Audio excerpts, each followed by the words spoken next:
Hi friends, ఎలా ఉన్నారు? నేను మీ Surya from Unique Urban Infotech. So ఈరోజు మీ ముందుకు వచ్చిన విషయం ఏంటంటే, ఒక ఐబీపీఎస్ నుంచి నోటిఫికేషన్ వస్తున్నాయి, బాగానే ఉంది. ఎస్బీఐ వాడు కూడా రీసెంట్గా ఒక నోటిఫికేషన్ అయితే రిలీజ్ చేశాడు.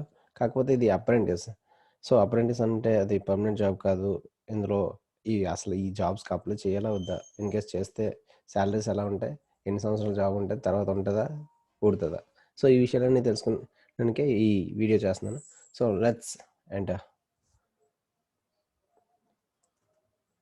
చూడండి, ఎస్బీఐ అప్రెంటిస్ రిక్రూట్మెంట్ 2020. సో 8,500 పోస్టులు అయితే వచ్చాయండి. 8,500 పోస్టులు వచ్చాయంటే మనకి రెగ్యులర్ నోటిఫికేషన్ క్లర్క్ కానీ పీఓలు కానీ తగ్గుతాయా లేకపోతే పెరుగుతాయా అనే డౌట్ కూడా చాలామందికి వస్తుంది. కాకపోతే మనం ఎప్పుడైనా బ్యాంకులో చూస్తే రెగ్యులర్ ఎంప్లాయీస్ కాకుండా అవుట్ సోర్సింగ్ ఎంప్లాయీస్ అంటారు కదా, వాళ్ళని రీప్లేస్ చేయడం కోసం ఈ అప్రెంటిస్ అనేది స్టార్ట్ చేస్తున్నారు. అండ్ స్కిల్ ఇండియాని ఇంప్రూవ్ చేయడం కోసమే ఈ నోటిఫికేషన్ అయితే రిలీజ్ చేశారు. సో ఫస్ట్ చూసేద్దాం. జనరల్ అండ్ ఓబీసీ వాళ్ళకి 300 అండి. ఎస్సీ ఎస్టీ పీడబ్ల్యూడికి అయితే ఫీజు ఏం లేదు.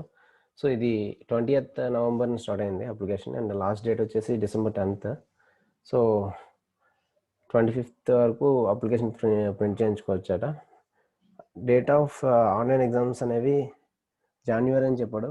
సో నా దగ్గర అయితే పర్టికులర్ డేట్స్తో కూడా ఉన్నాయి. సో వీడియో మీరు లాస్ట్ వరకు చూడండి, ఆబ్వియస్గా మీకు డేట్స్ అనేవి రివీల్ చేయబడతాయి. సో మినిమం ఏజ్ వచ్చేసి 20 అండ్ మ్యాక్సిమం వచ్చేసి 28, అండ్ ఏజ్ రిలాక్సేషన్ మనకు తెలిసినట్టే ఉంటుంది. అండ్ చూడండి, డిఫరెంట్ స్టేట్స్లో ఇచ్చాడు.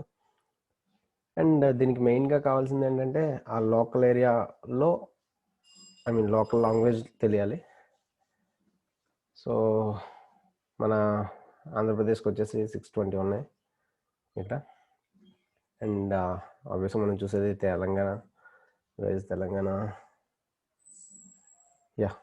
తెలంగాణ వచ్చేసి 460. ఇలా కాకుండా చాలా మిగతా స్టేట్స్లో కూడా ఉన్నాయి. మీకు లాంగ్వేజ్ ప్రాబ్లం లేకపోతే మీరు ఎక్కడైనా అప్లై చేసుకోవచ్చు.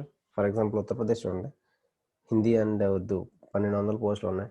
సో మీకు హిందీ కానీ ఉర్దూ కానీ వచ్చి ఉంటే మీరు అక్కడ అప్లై చేసుకుంటే మీకు లోకల్ ఏరియా లాంగ్వేజ్ ప్రాబ్లం అయితే ఉండదు. అండ్ సో ఒకసారి మనం అఫీషియల్ వెబ్సైట్లో చూద్దాం. సో చూడండి, ఇది అఫీషియల్ వెబ్సైట్. ఇందులో వచ్చేసి engagement of apprentice under the apprentice act 1961. So ఇది అప్రెంటిస్ ప్రోగ్రామ్ మాత్రమే అండి, రెగ్యులర్ రిక్రూట్మెంట్ అయితే కాదు. సో అప్లికేషన్ కూడా సేమ్ ఐబీపీఎస్లో మనం ఎలా ఫిల్ చేస్తామో అలా ఉన్నాయి. Basic info, photo signature details, preview and payment. So ఒకసారి డీటెయిల్ నోటిఫికేషన్ ఒకసారి చూద్దాం. సో చూడండి, ముందే చెప్పినట్టు స్కిల్ ఇండియా ద్వారా మనకి నోటిఫికేషన్ అనేది బయటకు వచ్చింది. అంటే యూత్ని దోస్ హూ నీడ్ జాబ్ వాళ్ళని బాగా అట్రాక్ట్ చేయడం కోసం అనేసి స్కిల్ ఇండియా వాళ్ళు ఈ ఎస్బీఐతో టైఅప్ అయ్యి నోటిఫికేషన్ అనేది మనకు బయటికి రిలీజ్ అయితే వచ్చింది. సో ఇందులో చూస్తే మనకి డిఫరెంట్ స్టేట్స్ ఎన్ని పోస్టులు ఉన్నాయి, సో డిఫరెంట్ కేటగిరీస్కి ఏమేమి వస్తాయని కూడా డీటెయిల్గా మెన్షన్ చేశాడు. మనం ఆంధ్రప్రదేశ్ చూద్దాం. SC 99, ST, OBC, EWS, you're total 620 అండి. సో టోటల్ వచ్చేసి 8,500. కింద చూడండి, కొన్ని ఇన్స్ట్రక్షన్స్ అయితే ఇచ్చాడు. మనం ఇప్పుడు అబ్జర్వ్ చేసినట్టయితే ఆంధ్రప్రదేశ్ 620. అండ్ యాక్చువల్గా నోటిఫికేషన్ ఇప్పుడు మనకి రిలీజ్ అయిన త్రూఅవుట్ ఇండియా స్టేట్ వైడ్ వేస్తాడు. ఇక్కడ మనకి డిస్ట్రిక్ట్స్ కూడా మెన్షన్ చేశాడు, ఏ డిస్ట్రిక్ట్లో ఎన్ని: శ్రీకాకుళం, విజయనగరం, విశాఖపట్నం, ఈస్ట్, వెస్ట్, కృష్ణా, గుంటూరు, ప్రకాశం, నెల్లూరు, చిత్తూరు, వైఎస్ఆర్, కడప, అనంతపూర్, కర్నూలు. సో ప్రతి డిస్ట్రిక్ట్లో కూడా చెప్పాడంటే మ్యాక్సిమం జాబ్ వచ్చేసి డిస్ట్రిక్ట్ వైజ్ ఉంటుంది అనుకుంటాను. కాబట్టి లోకల్ లాంగ్వేజ్ అనేది మస్ట్ అండ్ షుడ్గా రావాలి.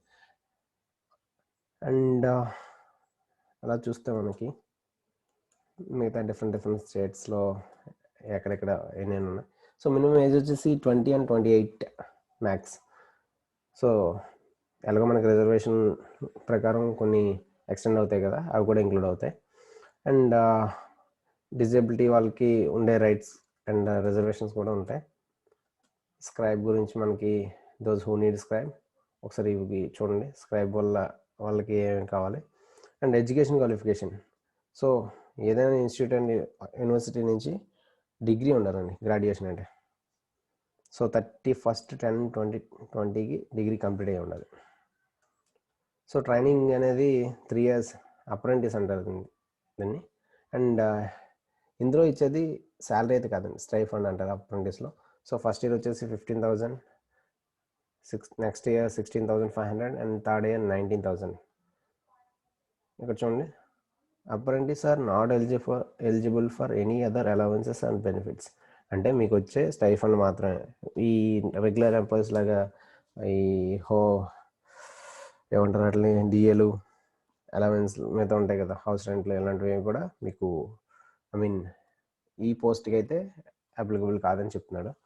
అండ్ సెలక్షన్ ప్రాసెస్ అనేది ఆన్లైన్ ఒక టెస్ట్ ఉంటుందండి. And test of local language చెప్పాను కదా, ఫస్టే లోకల్ లాంగ్వేజ్లో మనకి గ్రిప్ ఉండాలి, తెలిసి ఉండాలి. అప్పుడే మనం బోత్ క్లియర్ చేస్తేనే మనకి ఈ అప్రెంటిస్ అనేది వస్తుంది. So general awareness, general English, quantitative aptitude, reasoning ability. So అన్ని 25 టోటల్ 100 క్వశ్చన్స్ ఉంది. 100 క్వశ్చన్స్ 100 మార్క్స్. టైం వచ్చేసి 1 అవర్, అంటే ప్రతి సెక్షన్ వచ్చేసి 15 minutes, పావు గంట.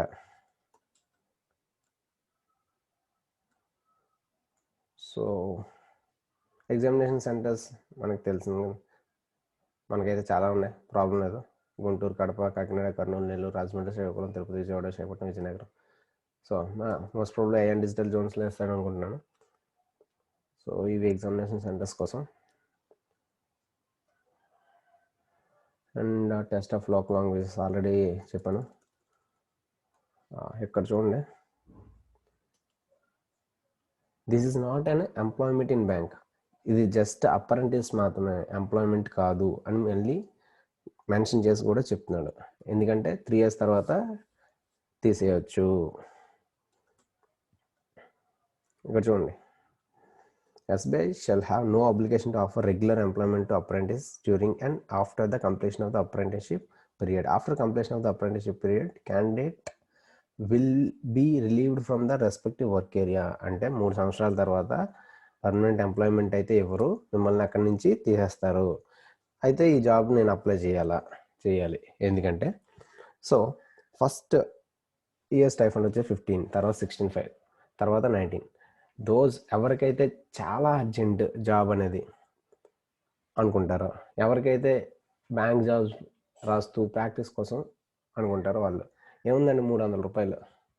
యాక్చువల్లీ మన ఇప్పుడు ప్రజెంట్ వచ్చిన నోటిఫికేషన్ అన్నీ 850. సో అండ్ సెంటర్స్ కూడా ఎక్కడెక్కడ ఉంటాయి, అవన్నీ ఖర్చులు పోతే 1,500 ఎంత అవుతాయి ఎగ్జామ్ రాయడానికి. సో ఇది 300. మహా అయితే సెంటర్స్ కూడా దగ్గర ఉన్నాయి కాబట్టి 200 అవుతుంది. సో 500తో తేలిపోయే నోటిఫికేషన్. రాయండి, సెలెక్ట్ అయితే జాయిన్ అవ్వచ్చు, జాయిన్ అవ్వకపోవచ్చు, నెక్స్ట్ చూసుకోవచ్చు. సో ఒక జాబ్ ఆటోమేటిక్గా వస్తే కాన్ఫిడెన్స్ వస్తుంది, అది నెక్స్ట్ జాబ్స్ మీద కూడా ఇంపాక్ట్ ఉంటుంది. కాబట్టి నా సజెషన్ అయితే అటెంప్ట్ చేయడమే బెటర్. సో అప్లికేషన్ ఎలా పెట్టాలి అంటే మనకు ఆల్రెడీ తెలిసినట్టు IBPS same basic info, photo, signature details, preview, payments. Online మోడ్లో మాత్రమే ఉన్నాయండి, ఆఫ్లైన్ మోడ్ అయితే లేదు. అండ్ ఫోటోగ్రాఫ్ స్కానింగ్స్ కోసం మనకు తెలిసిన విషయం, ఆ సైజులో 50 KB కన్నా లెస్ ఉండాలి, సిగ్నేచర్ వచ్చేసి 20 KB కన్నా లెస్ ఉండాలి. ఇవి కాల్ లెటర్స్ అనేవి మనకు ఆబ్వియస్గా వెబ్సైట్లో ఉంటాయి, రిలీజ్ అయినప్పుడు మనం డౌన్లోడ్ చేసుకోవచ్చు. అండ్ సో ఇదండి, యాక్చువల్గా ఇదైతే అఫీషియల్గా రిలీజ్ అయిందే. అక్కడ చూడండి, ఫోటో వచ్చేసి ఈ డైమెన్షన్స్ ఉండాలి. అండ్ 20 to 50 KB మధ్యలో ఉండాలి ఫోటో వచ్చేసి. And most probably recent photo అయితే బెటర్. సిగ్నేచర్ చూడండి 10 to 20 KB మధ్యలో ఉండాలి. పిక్సెల్స్ కూడా అడ్జస్ట్ చేసుకోవచ్చు. And that's it. So my sincere advice, apply చేయండి. అప్లై చేస్తే ఆటోమేటిక్గా మీకు ఇంట్రెస్ట్ వస్తుంది ఎగ్జామ్ మీద. సో ఎగ్జామ్ రాసిన తర్వాత జాబ్ అయితే డెఫినెట్గా మ్యాక్సిమం వస్తుంది అనుకుంటున్నాను. వచ్చిన వాళ్ళకి ఆ ఎక్స్పీరియన్స్ అనేది ఎక్కడైనా యూజ్ అవుతుందండి. అండ్ మోస్ట్ ప్రాబబ్లీ అనుకున్నట్టయితే ఈ జాబ్ వచ్చే సక్సెస్ లేకపోతే కాన్ఫిడెన్స్ అనేది నెక్స్ట్ మీకు SBI PO ఉంది, రీసెంట్గా SBI క్లర్క్ మెయిన్స్ రాసి ఉంటారు, లేకపోతే RRB POలు, క్లర్క్లు, ఇవన్నీ చాలా ఉన్నాయి కదా, వీటికి చాలా యూజ్ అవుతుంది. సో మీరు ప్రాక్టీస్ అయితే సేమ్ చేసే నార్మల్ ప్రాక్టీస్ ఉంటుంది కాబట్టి సో దీనికి స్పెషల్గా ప్రిపేర్ అవ్వచ్చు లేదా. Yeah, thank you so much.